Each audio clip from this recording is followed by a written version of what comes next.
உலகத்திற்கே வந்து ஒரு முன்மாதிரியா இருந்த ஒரு நாட்டை அமெரிக்காவினுடைய காலடியில் எடுத்துட்டு போய் மோடி வந்து வெற்றிருக்காரு. காங்கிரஸ் ஆட்சியிலையோ மன்மோகன் சிங் ஆட்சியிலோ கூட அமெரிக்காவினுடைய சொல் பேச்சு கேட்டெல்லாம் நிறைய செய்கிறாங்க, செஞ்சுருக்கிறாங்கன்னு வச்சுங்களேன். ஏகாதிபத்தியத்திற்கு கூட வந்து அணி சேர்ந்துருக்கிறாங்க. ஆனால் மோடி அளவுக்கு தரம் தாழ்ந்து போய் வந்து எந்த செயலும் செய்யல. நீங்கள் வந்து ஈரானுடைய உச்சபட்ச தலைவர் படுகொலை செய்யப்படுறார் போரின் மூலமா. இந்தியாவினுடைய நட்பு நாடு. ஆனால் இந்தியா வந்து ஒரு சின்ன கண்டனத்தை கூட தெரிவிக்கல. அமெரிக்காவினுடைய இஸ்ரேலினுடைய இந்த தலையீடு தாக்குதல் தப்பு அப்படின்னு சொல்றதுக்கு தைரியம் வரல, தெம்பு இல்லை. ஜெய்சங்கர் வந்து பேசும்போது என்ன சொல்றாருன்னு சொன்னா, அமெரிக்கான்ற வார்த்தை இல்லாம கண்டனம்ன்ற வார்த்தை இல்லாம பேசிட்டு போறாரு. சிலிண்டர் விலையை ஏற்றிட்டான். இவ்வளோ நாள் வந்து வர்த்தக சிலிண்டர் விலையை ஏற்றிட்டு இருந்தான். இன்னையிலிருந்து 60 ரூபாய் வந்து வீட்டு உபயோக சிலிண்டருடைய விலையை ஏற்றுறான். இப்போ இந்த விலையேற்றமே என்ன அப்படின்னு சொன்னால் அரசாங்கத்தினுடைய ஒரு மோசமான தவறான கொள்கையினால் தான் வருது. நம்முடைய பிரதமரை அமெரிக்க அதிபர் என்ன சொல்றது, தட் கைன்றார். அந்த பையன் that guy know that I am not happy அப்படின்ற, நான் சந்தோஷமா இல்லைன்றது அந்த பையனுக்கு தெரியும். அதுக்கேற்ற மாதிரி அவன் நடவடிக்கை எடுப்பான்னு சொல்றான்னா, எந்த அளவுக்கு நம்ம தரம் தாழ்ந்த நிலைக்கு வந்து நம்ம போயிட்டோம், தரம் தாழ்ந்த நிலைக்கு பிரதமர் போயிருக்கிறாருன்றது தான் வந்து இதில் இருக்குது. வணக்கம் சார். வணக்கம்.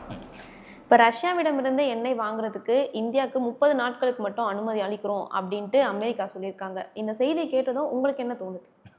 ஆக்சுவலாக இது வந்து இந்தியாவுக்கான ஒரு தலைகுனிவா அல்லது அவமானமாக நான் பார்க்குறேன். ஓகே. இந்தியா எங்கேருந்து எண்ணெய் வாங்கணுன்றதை இந்தியா தான் முடிவு பண்ணணும். இந்தியாவுக்கு வந்து அமெரிக்கா அனுமதி அப்படிங்கிற செய்தியே வந்து ரொம்ப மோசமான ஒரு செய்தியாக நான் பார்க்குறேன். இப்போ நீங்கள் வந்து நாம் போய் அமெரிக்கா இங்கே தான் வர்த்தகம் பண்ணணும், அமெரிக்கா இங்கே தான் பொருள் வாங்கணும், இத்தனை நாள் தான் பொருள் வாங்கணும்னு இந்தியாவால் சொல்ல முடியுமா? சொல்ல முடியாதுல்ல. அப்படி சொல்ல முடியாத ஒரு பட்சத்தில் இந்தியாவினுடைய இறையாண்மைக்கே வந்து அது எதிரானதான் நான் பார்க்குறேன். இந்தியா வந்து ஏதோ சாதாரண ஒரு சின்ன நாடெல்லாம் கிடையாது. உலகத்திற்கே வந்து ஒரு முன்மாதிரியாக இருந்த ஒரு நாட்டை அமெரிக்காவினுடைய காலடியில் எடுத்துகிட்டு போய் மோடி வந்து வெற்றிருக்காரு. ஸோ இந்தியாவினுடைய ஒரு கம்பீரமான ஒரு தோற்றத்தை மோடியினுடைய ஆர்எஸ்எஸ்னுடைய இந்த ஆட்சி ரொம்ப அவமானகரமான ஒரு நிலைக்கு தள்ளி இருக்கிறதா நான் கருதுறேன். இது இந்தியாவின் வெளிநாட்டு கொள்கையிலே கை வைப்பது போல தெரியுது. ஆமாம், அதாவது நீங்கள் இந்தியா வந்து தன்னுடைய சுயேட்சையான செயல்பாடுகள் இருக்கணும். அந்நிய நாடுகளோடு இருக்கக்கூடிய தொடர்புன்றது இந்தியாவினுடைய உரிமை. ஸோ அந்த உரிமையை இன்னொரு நாடு தீர்மானிக்குது அப்படின்னு சொன்னால் கஷ்டம். நீங்கள் வந்து காங்கிரஸ் ஆட்சியிலையோ மன்மோகன் சிங் ஆட்சியிலையோ கூட அமெரிக்காவினுடைய சொல் பேச்சு கேட்டெல்லாம் நிறைய செய்கிறாங்க, செஞ்சுருக்கிறாங்கன்னு வச்சுங்களேன். ஏகாதிபத்தியத்திற்கு கூட வந்து அணி சேர்ந்துருக்கிறாங்க. ஆனால் மோடி அளவுக்கு தரம் தாழ்ந்து போய் வந்து எந்த செயலும் செய்யலை. நீங்கள் வந்து ஈரானுடைய உச்சபட்ச தலைவர் படுகொலை செய்யப்படுறார் போரின் மூலமா. இந்தியாவினுடைய நட்பு நாடு. ஆனால் இந்தியா வந்து ஒரு சின்ன கண்டனத்தை கூட தெரிவிக்கல.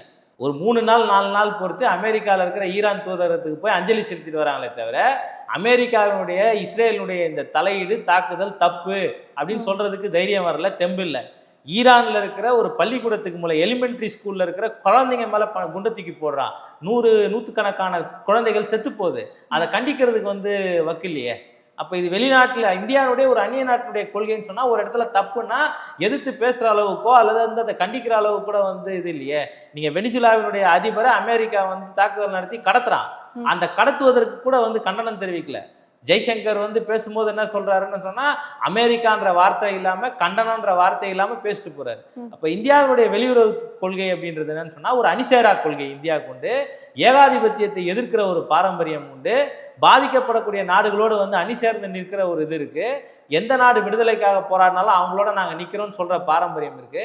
இந்த எல்லா பாரம்பரியத்தையும் இழந்துட்டு ஒரு அந்நிய நாட்டு கொள்கையை இந்திய அரசு மோடி பின்பற்றாருன்றது தான் வந்து இதுல இருக்கிற விஷயம். இப்போ இந்தியாவோட கச்சா எண்ணெய் இருப்பு வந்து 25 நாட்களுக்கு இருப்பதா சொல்லப்படுது. இதோட நிலை இந்தியாவே யோசிக்காம ஏன் அமெரிக்காவோட அனுமதிக்காக காத்துட்டு இருந்தாங்க? இல்லை, நீங்க இது வெறும் இந்த போர் பதட்டம் அதனால எண்ணெய் வாங்க முடியலன்றதை விட பிரச்சனை கிடையாது. நீங்க இந்தியா வந்து ரஷ்யாவோடு எண்ணெய் வாங்கக்கூடாதுன்னு சொல்லி முதல்ல அமெரிக்கா சொல்லுச்சு. வெனிசுலால வந்து போய் அந்த அதிபரை கடத்திட்டு அங்க இருக்கிற எண்ணெய் வளங்களை வந்து அமெரிக்கா கைப்பற்றிட்டு இந்த எண்ணெயை தான் நீ இனிமேல் வாங்கணும்னு சொல்லி அமெரிக்கா வந்து இந்தியாவை நிர்பந்திச்சிருச்சு. அப்போ ஏற்கனவே இருக்கிற ரஷ்யாவோடு இருந்த உறவும் ரஷ்யா கிட்ட இருந்து வாங்குற எண்ணெயும் நீங்க குறைக்க வேண்டிய தேவையே இல்லையே. நீங்க குறைச்சதுனால தான் இந்த பிரச்சனை. ஒவ்வொரு செய்தி ஒரு மாதிரி வருது. 22 நாள்ன்றாங்க, 90 நாளுன்னு சொல்றாங்க. நாங்க பார்த்துப்போம், நாங்க வந்து லத்தீன் அமெரிக்கா நாடுகளோட வந்து ஒப்பந்தம் போடுறோம், நைஜீரியால போய் எண்ணெய் வாங்க போறோன்றதெல்லாம் தகவல் வருது. இவ்வளவுக்கு போய் சிரமப்பட வேண்டிய அவசியமே கிடையாது. இந்தியாவின் ரொம்ப நெருக்கமான ஒரு ரஷ்யாவிலிருந்து எண்ணெயை வாங்க முடியும். லத்தீன் அமெரிக்கா அப்படியே பின்புறம் இருக்கிற ஒரு நாடு. லத்தீன் அமெரிக்கால இருந்து எதுக்கு எண்ணெய் வாங்கணும்? எதுக்கு போய் நைஜீரியால போய் எண்ணெயை வாங்கணும்? பக்கத்திலே இருக்கிற ரஷ்யால போய் நீங்க வந்து எண்ணெய் வாங்குறதுக்கான வாய்ப்பு இருக்கும்போது இந்தியா எடுத்த ஒரு நிலைப்பாடு, அதாவது அமெரிக்கா சொல்றதை கேட்டுட்டு அதுக்கு தலையாட்டிட்டு வந்த மோடி, அதனுடைய பிரச்சனை தான் இதை நான் பார்க்குறேன். நீங்கள் வந்து அமெரிக்காவோட தான் $100 மில்லியன் நீங்கள் அடுத்த ஒரு வருஷத்தில் நீங்கள் வந்து ஒப்பந்தம் போடணும்னு சொல்லி, வர்த்தகம் பண்ணணும்னு சொல்லி அமெரிக்கா சொல்லுது. அதுக்கு வந்து சரின்னு சொல்லிட்டு வர்றாரு. எந்த வகையில் வர்த்தகத்தை வந்து அவங்க இன்க்ரீஸ் பண்ணுவாங்க? அது அமெரிக்கா சொல்கிற லத்தீன் அமெரிக்கா கிட்ட இருந்து எண்ணெய் வாங்குறதுலேருந்து ஆரம்பிச்சு எல்லா விஷயத்தையும் பண்ணும்போது ஆட்டோமேட்டிக்காக வந்து நீங்கள் வந்து இந்த மாதிரியான சிக்கலில் மாட்டிக்கிறீங்கன்னு நான் நினைக்கிறேன். இப்போ இந்த தாமதம் பெட்ரோல் டீசல் விலையை வந்து அதிகரிச்சா இப்போ பாமர மக்கள் தான் அதிகமாக பாதிக்கப்படுவாங்க. இதை ஏன் இந்தியா யோசிக்க மாட்டாங்க? இல்லை, இந்தியா ஒட்டுமொத்தமாகவே யோசிக்கலன்றது தான் என்னுடைய குற்றச்சாட்டு. நீங்கள் ரஷ்யா கிட்ட இருந்து எண்ணெய் வாங்குறதை நிறுத்துறதுன்றது இந்திய மக்களுக்கு வந்து நீங்கள் துரோகம் பண்ணியிருக்கிறீங்கன்னு அர்த்தம். ரஷ்யால இருந்து கச்சா எண்ணெயை வந்து ரொம்ப குறைந்த விலைக்கு நம்ம வாங்கிட்டு இருக்கிறோம். அந்த குறைந்த விலைக்கு கச்சா எண்ணெய் வாங்கும் போது கூட இந்தியா தான் பெருமையாக சொல்லிக்கிச்சு, நாங்கள் விலையே ஏற்றலை, 1 வருஷமா 1.5 வருஷமா நாங்கள் வந்து பெட்ரோல் டீசல் விலையை ஏற்றவே இல்லைன்னு சொல்றாங்கல்ல. உண்மையாலுமே என்னன்னா பெட்ரோல் டீசல் விலையை குறைச்சிருக்கணும். சர்வதேச அளவுல கச்சா எண்ணெயுடைய விலை குறைஞ்சிருச்சு. ரஷ்யால அதை விட கம்மியான விலைக்கு நம்ம வந்து எண்ணெயை வாங்கணும். இந்திய மக்களுக்கு வந்து பெட்ரோல் டீசலை குறைந்த விலைக்கு குறைப்பதற்கு பதிலாக இவ்வளவு நாள் ஸ்டேபிளா வச்சிருந்தோம்னு சொல்லிட்டு இருந்தான். இப்போ இந்த மாதிரியான நெருக்கடி வரும்போது என்ன ஆயிடும்னு சொன்னா இன்னும் விலையை ஏற்றுறது சூழலுக்கு போயிடும். இப்போ நீங்க என்ன பாருங்க, சிலிண்டர் விலையை ஏற்றிட்டான். இவ்வளவு நாள் வந்து வர்த்தக சிலிண்டர் விலையை ஏற்றிட்டு இருந்தான். இன்னையில இருந்து 60 ரூபாய் வந்து வீட்டு உபயோக சிலிண்டருடைய விலையை ஏற்றுறான். இப்போ இந்த விலையேற்றமே என்ன அப்படின்னு சொன்னா அரசாங்கத்தினுடைய ஒரு மோசமான தவறான கொள்கையினால் தான் வருது. நீங்க இப்போ இது வரைக்கும் வாங்கின ரஷ்யா கிட்ட இருந்து எண்ணெய் வாங்கிட்டு இருந்தால, இந்த எண்ணெயில் கிடைத்த லாபம் கூட அம்பானிக்கு போய் கிடைச்சதே தவிர, அதானிக்கு போய் கிடைக்கிறதே தவிர, எஸ்ஆர் போன்ற கம்பெனிகளுக்கு போய் கிடைக்கிறதே தவிர, குஜராத் முதலாளியா இருக்கிற நயாரா கம்பெனி கிடைக்கிறதே தவிர இந்திய மக்களுக்கு கிடைக்கல. இந்திய மக்களுக்கு கிடைச்சிருக்கணும். அதை கிடைப்பதற்கான வேலையை செய்யலை. இப்போ இந்த மாதிரியான நெருக்கடியில் இன்னும் விலைவாசி உயர்வதற்கான வேலைகளை அரசு செய்யுது. இப்போ அமெரிக்கா சொல்றதெல்லாம் இந்தியா ஏற்குதுன்னா உலக அளவுல இந்தியாவை எப்படி பார்க்கப்படும்? இந்தியாவை ரொம்ப மோசமான ஒரு நிலையில தான் பார்க்குறாங்க. இப்போ நீங்கள் பாருங்க, ஈரான்ல இருந்து ஒரு போர் பயிற்சிக்காக வந்து இங்கே ஒரு கப்பல் வருது, IRIS தெரோன்னு சொல்லிட்டு. அந்த கப்பல் வந்து தாக்கப்படுது அமெரிக்காவில். இந்திய பெருங்கடல்ல அமெரிக்காவுடைய நீர்மூழ்கி கப்பல் வந்து தாக்குதல் நடத்துது. ஒரு கப்பல் முழுமையாக வந்து பாதிக்கப்பட்டு பல பேர் இறந்து போகிறாங்க. இந்தியா கண்டனம் கூட தெரிவிக்கல. அந்த மாலுமிகளுக்கு போய் பெருசாக உதவியும் பண்ணலை. அடுத்து இருக்கு அதுக்கு பின்னாடி வந்த ஒரு கப்பலை திரிகோணமலையில் நிறுத்தி இலங்கை வந்து காப்பாற்றிச்சே தவிர இந்திய அரசு அதை போய் காப்பாற்றலை. நீங்கள் வந்து இந்த பிராந்தியத்தில், தெற்காசிய பிராந்தியத்தில் இந்தியா தான் வந்து பெரிய நாடு, பலம் நிறைந்த நாடு. ஆனால் இந்தியாவை செய்ய வேண்டிய விஷயத்த சின்னோன்னு ஸ்ரீலங்கா செஞ்சிருக்கு. அப்போ அந்த சின்னோண்டு ஸ்ரீலங்கா மனிதாபிமான அடிப்படையில் சர்வதேச கடல் பகுதியில் பின்பற்ற வேண்டிய நடைமுறைகளை பயன்படுத்தி நாங்கள் அந்த கப்பலை காப்பாற்றிருக்கிறோம், பாதுகாக்கிறோம் என்று சின்னோண்டு ஸ்ரீலங்கா சொன்னதை கூட இவ்வளோ பெரிய இந்தியாவால் செய்ய முடியல. பிரதமர் மோடி நான் தான் 56 இன்ச்சு, நான் தான் எல்லான்னு பேசுகிற பெரிய வெளியுறவு கொள்கை ராஜதந்திரம்னு பேசுகிற இந்தியாவால் செய்ய முடியாதது இந்தியாவிற்கு வெட்கக்கேடு.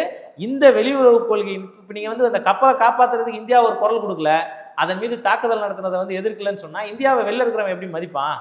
சின்ன இலங்கையை மதிக்கிற அளவு கூட இந்தியாவை மதிக்க முடியாத நிலைக்கு இந்தியாவை கொண்டு போறாங்கன்னு தான் பாக்குறேன். அமெரிக்கா இது போன்ற கட்டுப்பாடுகளை விதித்தா இந்தியாவை எப்படி பார்க்கப்படுது? அமெரிக்கா பார்வையில இந்தியா யார்? இந்தியா வந்து அவங்க என்ன பார்க்குறாங்கன்னா வந்து நான் சொல்கிறத கேட்டு செயல்படுற ஒரு நாடாக அது இருக்கணுன்றாங்க. நீங்கள் வந்து நேற்று எதிர்கட்சி தலைவராக இருக்க மல்லிகார்ஜுன கார்கே என்ன சொல்கிறாரு, காங்கிரஸ் தலைவர் அவர் என்ன சொல்லிட்டாரு, மோடியை யாரோ பிளாக்மெயில் பண்ணுறாங்க, அது எப்ஸ்டைன் ஃபைல்ஸ்னாலயா இல்லாட்டி வேற எதனா பிரச்சனையா அப்படின்னு கூட தெரில, ஆனால் மோடியை யாரோ பிளாக்மெயில் பண்ணி இதெல்லாம் செய்ய வைக்கிறாங்களா? அப்போ பிளாக்மெயில் பண்ணி செய்கிற அளவுக்கு மோடி என்ன தப்பு பண்ணாரு? அப்படி பிளாக்மெயில் பண்ணால் பணிஞ்சிற அளவுக்கு ரொம்ப கோழையான ஒரு மோடி தானா வந்து நம்முடைய பிரதமர்ன்ற கேள்வி எழுந்துருது இல்லை? நீங்கள் வந்து ரஷ்யாவோட 30 நாள் எண்ணெய் வாங்கலாம் அப்படின்னு சொல்லிட்டதையே பெரிய விஷயமா பிஜேபி காரங்களும் RSS காரங்களும் பேசிட்டு இருக்கிறாங்க. அது எவ்வளோ கோழைத்தனமான ஒரு முடிவு. நான் என்ன சொல்கிறேன்னா, இந்த மாதம் 5ஆம் தேதி 6ஆம் தேதிக்கு முன்னாடி கப்பலில் ஏறின எண்ணெயை மட்டும்தான் இந்தியா வாங்கணும். ஏப்ரல் மாதம் 4ஆம் தேதிக்கு மேலே நீங்கள் எண்ணெய் வாங்கக்கூடாது. யார் மூலமாக வாங்கணும், எந்த காசை கொடுத்து வாங்கணுன்ற வரைக்கும் அவன் டிக்ளேர் பண்ணுறான். அதுக்கு வந்து அது என்ன தைரியம்? அப்போ கோழைத்தனமான ஒரு முடிவை மோடி அரசு RSS அரசு செஞ்சுக்கிட்டு இருக்குதுன்னு நான் நினைக்கிறேன். அப்போ அமெரிக்கா வந்து என்ன சொல்றதுன்னா, நான் சொல்றதை நீ செய்யணும்.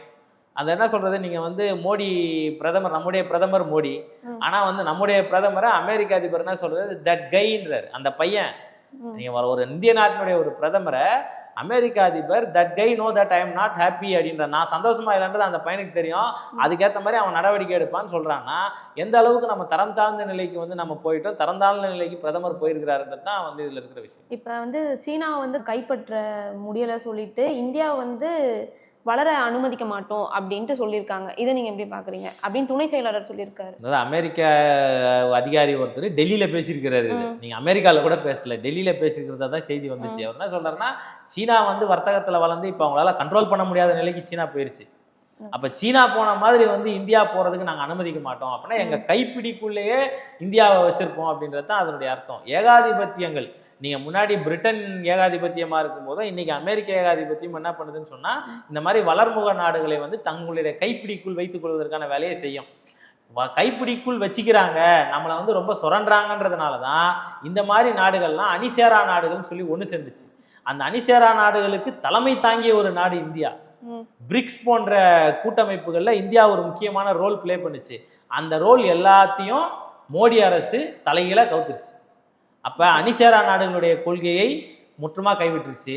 பிரிக்ஸ்ல ரஷ்யாவும் சைனாவும் எடுக்கிற முன்னெடுப்புகளுக்கு எந்த வகையிலையும் ஒத்துழைப்பு கொடுக்காம அதுல இருந்து வெளியில நிற்கிற ஏற்பாடுகளுக்கு போயிடுச்சு. அமெரிக்க ஏகாதிபத்தியம் சொல்றது அப்படியே செய்யுதுன்னா, அந்த அதிபர் என்ன சொன்னாரோ அதுக்கு அடிமை நாமான் சாமி, நான் அடிமை அப்படின்னு சொல்லி இந்தியாவை எடுத்துட்டு போய் நிறுத்தி இருக்கிறது இந்திய மக்களுக்கு மிகப்பெரிய கேடு. இப்போ இந்தியா வளர விட மாட்டோம்னு அமெரிக்கா சொல்றதும் மேக் இன் இந்தியா அப்படின்ட்டு மோடியோட திட்டத்துக்கு விடப்பட்ட சவாலா பார்க்கலாமா? இல்லை, மேட் இன் இந்தியான்றது மேக் இன் இந்தியான்னு மாற்றி அதில் ஒன்றுமே இல்லாமல் ஆக்கினது தான். நீங்கள் வந்து உள்நாட்டு உற்பத்தியை வளர்ப்பதும் உள்நாட்டு தொழில்களை வளர்ப்பதும் தான் முக்கியமான விஷயமா வந்து பேசப்பட்டது. ஆனால் அதில் எந்தவித டெவலப்மெண்ட்டும் கிடையாது. நீங்கள் வந்து இப்போ போய் விதை மசோதான்ற பேரில் ஒரு விதை மசோதா ஒன்று கொண்டு வாங்கி இந்தியாவில் இருக்கிற விவசாயிகளை அழிக்கிறோம். இந்த ஆட்சி காலத்துல தான் சிறு குறு தொழில் மிக மோசமா வந்து நலிந்து போயிருக்கு. எல்லா பொருட்களையும் இப்போ நீங்க அமெரிக்கால இருந்து $100 பில்லியன் வந்து இறக்குமதி பண்ண போறோன்னு சொன்னா உள்நாட்டில் இருக்கிற உற்பத்தியை வந்து அது பாதிக்கப்பட போகுதுன்னு அர்த்தம், உள்நாட்டில் இருக்கிற தொழிலை அது கெடுக்க போகுதுன்னு அர்த்தம். ஸோ அந்த வேலையை அமெரிக்கா செய்து அதுக்கு ரொம்ப ஒத்திசைவா இந்தாங்க வச்சிங்கன்னு சொல்லி மோடி செஞ்சுட்டு இருக்கிறாரு. இப்போ ரஷ்யாவிடமிருந்து இந்தியா எந்த நாணயத்துல எண்ணெய் வாங்குவாங்க? இல்லை, ஏற்கனவே என்னன்னு சொன்னால் ரஷ்யா வந்து தங்களுடைய இப்போ ரஷ்யா மட்டும் இல்லை பல நாடுகள் என்ன பண்ணிட்டாங்கன்னா, அமெரிக்காவினுடைய டாலருடைய மதிப்பை வச்சு தான் முன்னாடி வர்த்தகம் நடந்துட்டு இருந்தது. டாலர் தான் மிகப்பெரிய வர்த்தகம் வந்து இப்போ இருக்குது, அதுக்கான ரோல் ஒன்று இருக்கு. ஆனால் முந்தைய அளவுக்கு டாலருடைய மரியாதை வந்து உலக சந்தையில் இல்லை. இப்போ உலக சந்தையில் அப்படி இல்லாத போது அமெரிக்காவுடைய ஆதிக்கத்தை வந்து இது பண்ணணுன்றதுக்காக ரஷ்யா, சைனா உள்ளிட்ட நாடுகள்லாம் சொந்த நாணயத்தில் பரிவர்த்தனை பண்ணிக்கலாம்னு சொன்னாங்க. இந்தியா தன்னுடைய சொந்த நாணயத்தில் வர்த்தகம் செய்து கொள்வது இந்தியாவுக்கு நல்லது. இது போன்ற வெளியுறவு சந்தைகளை இந்தியா வந்து எப்படிப்பட்ட முடிவுகளை எடுக்கணும்? இல்லை, வர்த்தகம் அப்படிங்கிறது வந்து எப்படியுமே என்னன்னா கொடுக்கல் வாங்கல் தான், பேச்சுவார்த்தை மாதிரி தான். அது நமக்கான வர்த்தகம் நடக்கணும், அவங்களுக்கான வர்த்தகமும் நடக்கணும், நமக்கான தொழில் வளர்ச்சியும் இருக்கணும், அவங்களுக்கான வளர்ச்சியும் இருக்கணும். இப்போ ரெண்டு நாடுகளும் என்னன்னு சொன்னால், இப்போ நீங்கள் அமெரிக்கா சொல்கிற மாதிரி அடிமைப்படுத்துகிற நான் சொல்கிறத மட்டும் கேளுன்ற நிலையில் இந்தியா இருக்கக்கூடாது. ஒத்துழைப்பு இருக்கணுமே தவிர அடிமைப்பட்டு இருக்கக்கூடாது. ஒரு இரு நாடுகளிடையே ஒத்துழைப்பு இருக்கலாம், ஆனால் இன்னொரு நாடு சொல்கிறத கேட்குற அடிமை நிலையில் நம்ம இருக்கக்கூடாது. அப்போ அமெரிக்காவை சொல்கிறத கேட்குற அடிமை நிலைக்கு இந்தியாவை மோடி அரசு கொண்டு போயிட்டு இருக்குது.